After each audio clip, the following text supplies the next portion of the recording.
ఈ దినవాక్య ధ్యానాంశము, దైవ ప్రసన్నతను గ్రహించుడి. యెహోవా నా పక్షమునున్నాడు, నేను భయపడను. నరులు నాకేమి చేయగలరు? కీర్తన గ్రంథము 118 ప్రభు ప్రసన్నత మరియు దైవ సన్నిధి మీతో ఉండగా మీరు దేనిని గూర్చియు భయపడనక్కరలేదు. ప్రభు నాతో ఉన్నాడు అని గ్రహించుట గొప్ప ధైర్యమును ఆసక్తిని మీ హృదయమందు పుట్టించును. దేవుని ప్రసన్నత మిమ్మను ఆవరించినప్పుడు వేలాది దేవదూతలు మీతో కూడా ఉన్నారని గ్రహించుదురు. అనగా పరలోకమంతయు మీకు అండగా ఉన్నదని తెలుసుకుందురు. ఉన్నత పదవిలో ఉండు పోలీస్ అధికారి, పర్యటన సందర్భముగా ఆయన క్రింద ఉండు వారందరూ, పోలీస్ శాఖలో పనిచేయు వారందరూ వచ్చేదారు. రాష్ట్ర స్థాయి అధికారులకే అంతమంది మద్దతుదారులైతే మన ప్రభువుకు కోట్లాది దూతలు అండ ఉందురు కదా. రాజుకు దావీదు ప్రతి యుద్ధములో గెలుపు పొందుటకు కారణం అతడు దేవుని ప్రసన్నతను గ్రహించుటయే.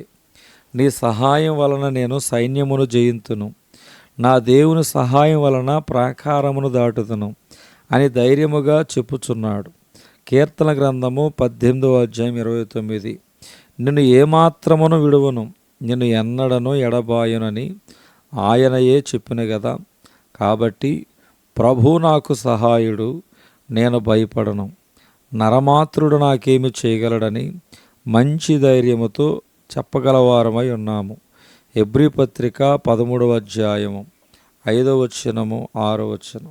దేవుని బిడ్డలారా, నీతిమంతులు సింహం వలె ధైర్యముగా ఉందరు అను సామెతను నిత్యము జ్ఞాపకము చేసుకున్నాము.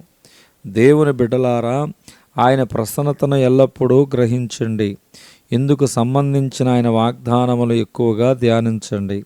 నా సన్నిధి నీకు తోడుగా వచ్చును. నిర్గమాకాండం 33:14. నిన్ను విడువను, నిన్ను ఎడబాయను. యెహోషువ 1:5. ఇదిగో నేను యుగ సమాప్తి వరకు సదాకాలం మీతో కూడా ఉన్నాను. మత్తయి సువార్త 28:20. పాత నిబంధనలో ముఖ్యముగా యెషయా గ్రంథమందు అమూల్యమైన వాగ్దానములు ఉన్నవి. నీకు తోడై ఉన్నాను, భయపడకము, దిగులు పడకము, నేను నిన్ను బలపరుతును, నీకు సహాయం చేయవాడిని, నీతి అయిన నా దక్షిణాస్తముతో నేను ఆదుకొందును. 41:10 యెషయా గ్రంథంలో కనబడుతుంది.